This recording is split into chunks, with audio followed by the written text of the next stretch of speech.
This is your only warning. Turn back now or listen at your own risk. Welcome to Scary Stories You Shouldn't Hear. Hit that like button, drop a comment, and subscribe for more before it's too late.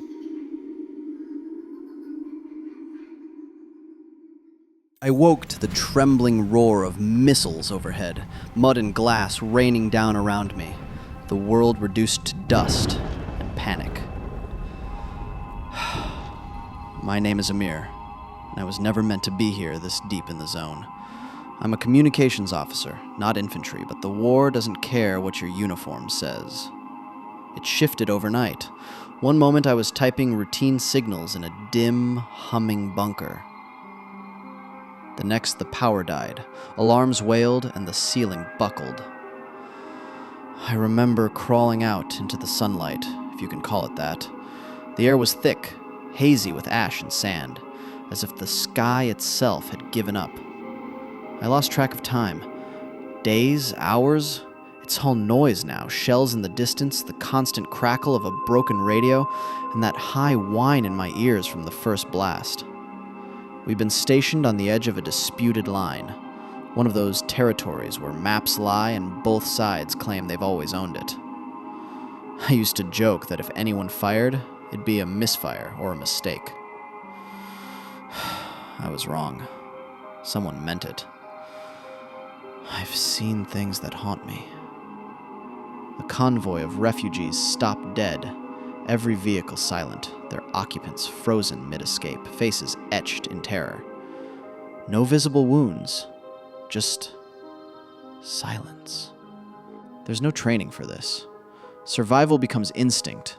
Hunger whispers lies in your ear, makes you see shapes in the dark that might be people or shadows, or worse. I ate paper once, my own notebook pages, just to trick my stomach. I've shared breath with rats, curled in underground basements while artillery screamed overhead like banshees. I found a working flashlight 3 days ago. It felt like finding a holy relic.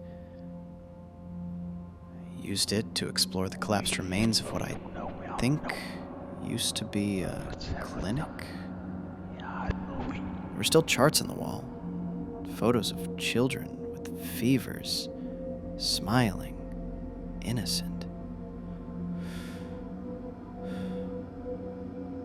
Below the desk, I found a satchel. Inside, 3 sealed bottles of water, and a picture of a boy holding a toy tank. I stared at that picture for too long. He looked like my nephew. He's probably gone now. Or maybe not. I don't even know who's alive anymore. My own sister, Layla, used to call me every morning before her shift. A nurse. She told me once that the worst part of war wasn't the bombs.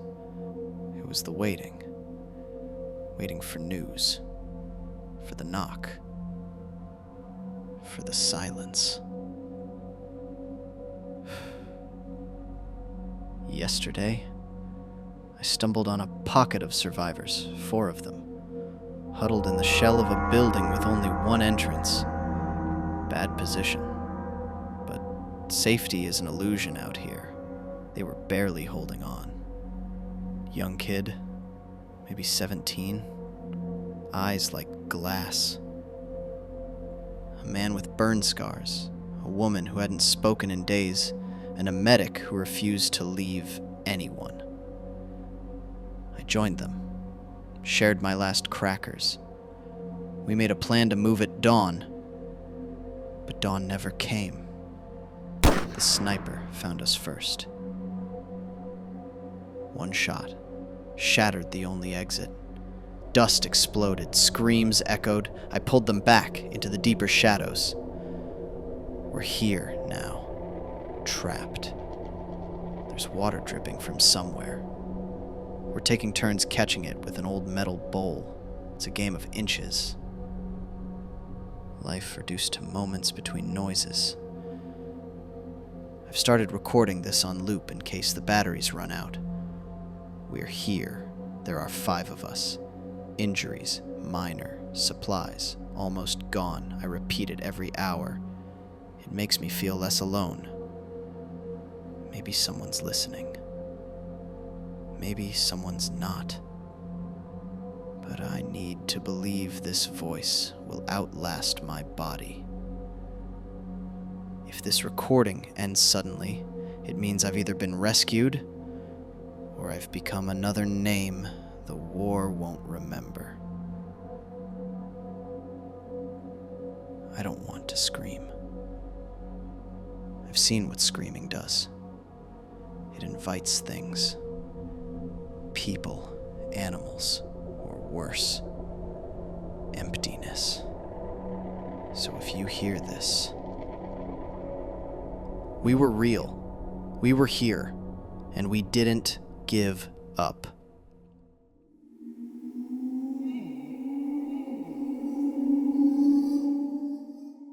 It's quiet now. The kind of quiet that screams. I'm beneath the city in what's left of Terminal Line 4. The last evacuation train left 3 days ago, maybe 4, and I was too slow. Or maybe I just didn't want to leave. This place, it's the last thing that feels familiar, even if it's dying. Above ground, they said the air turned to fire, some kind of experimental gas, or a new type of bomb. I don't know. Nobody knows. The radio only crackles now. All I hear is static and something that sounds like breathing when I turn the volume up high enough. Could be my imagination. Could be me. The lights flicker. Only a few still work. Old emergency strips along the ceiling. They paint the walls in stutters of red and yellow. Makes everything look wet. I've sealed off the main tunnel with old luggage carts and broken turnstiles. If something's up there, it won't get through easily. Not without making a sound. That's the part that worries me. Because I keep hearing things. Close. Wet things.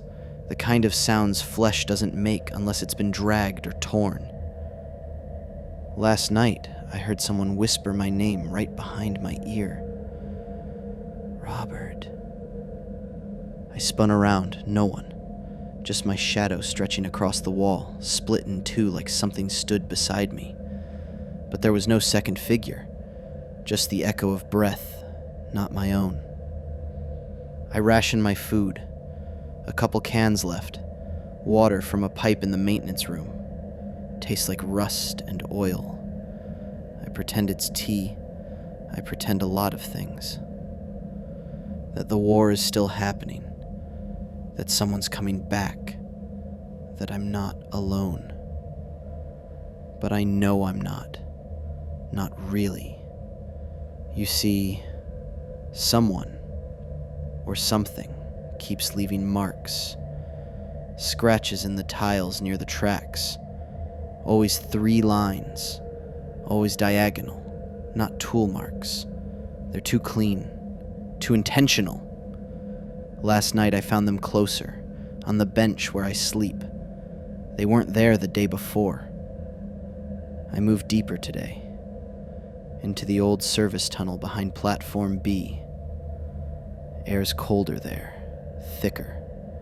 Like it's been held in place for years. I walked 20 steps in, then stopped. Couldn't move.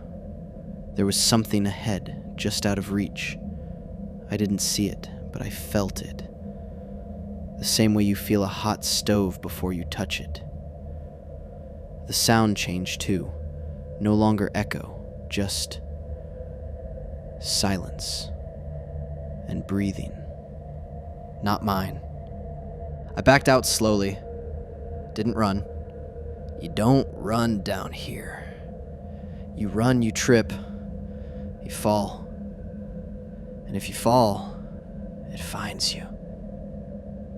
I've been trying to keep track of time by the flicker of the emergency lights. Every 42 seconds, one near the vending machine blinks twice. I've counted over 600 cycles. That's... I don't know. I forget the math. Doesn't matter.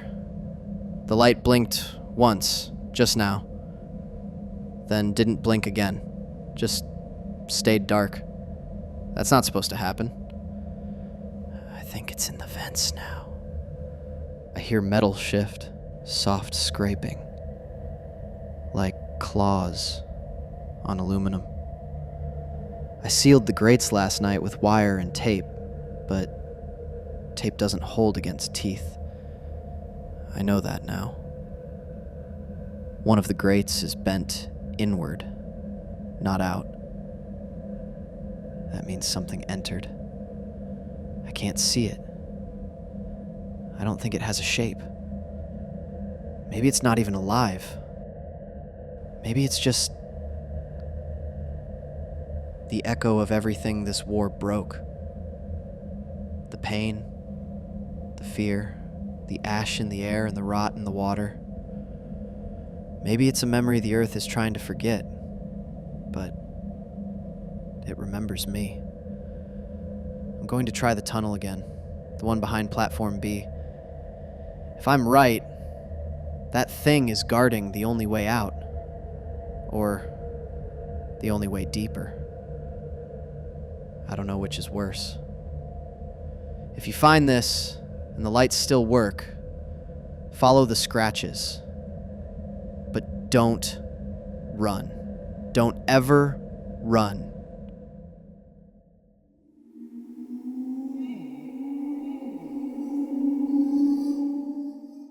I've stopped checking the date.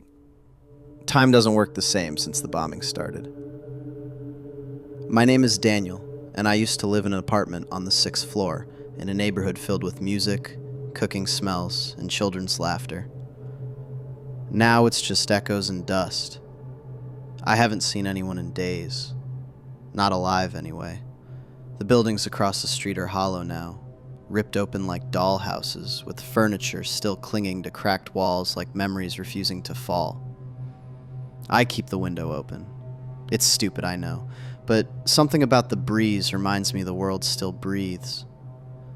I used to light a candle every night, not for prayer, but so I wouldn't forget how light feels. Last night the candle flickered when there was no wind. That's when I knew someone, or something, was inside. I don't leave the apartment anymore, not after the noises started. It's not the shelling, that I can understand. It's the clicking, tapping sounds in the hallway, like metal on concrete, rhythmically soft, as if someone is dragging something. I once shouted, "Who's there?" But only silence answered. Then a knock, 3 slow knocks on the door. I held my breath for 6 minutes straight. I counted. I haven't eaten in 2 days. My stomach stopped complaining. It's just there now, like the rest of me, barely present. I stare at the old clock above the fridge. It's stuck at 3:17, has been for a while.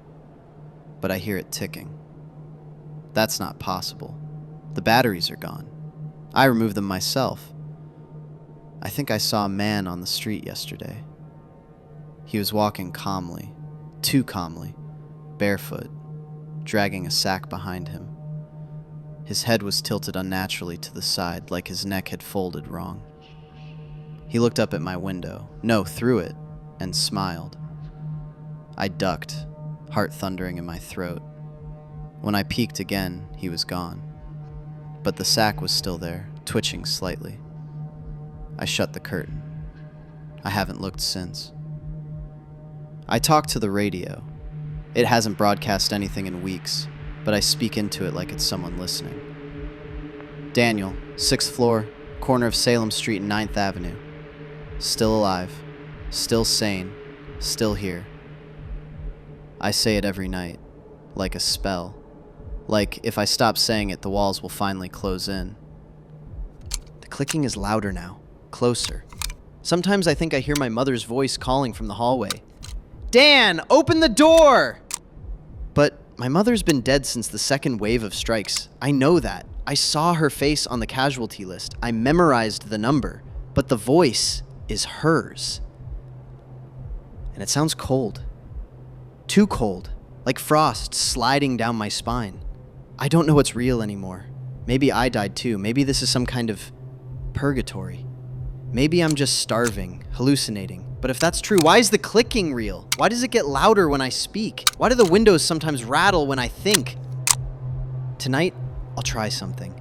I'll write this down, seal it in a plastic bag, and drop it from the window. Maybe someone will find it. Maybe someone will understand. Or maybe no one is left. If you find this and the city is still burning, know that I didn't open the door. The door opened itself. If you've made it this far, maybe you were meant to hear it. This was Scary Stories You Shouldn't Hear. If these stories found you tonight, let them find you again. Hit that like button, drop a comment, and subscribe for more. If you dare. Subscribe.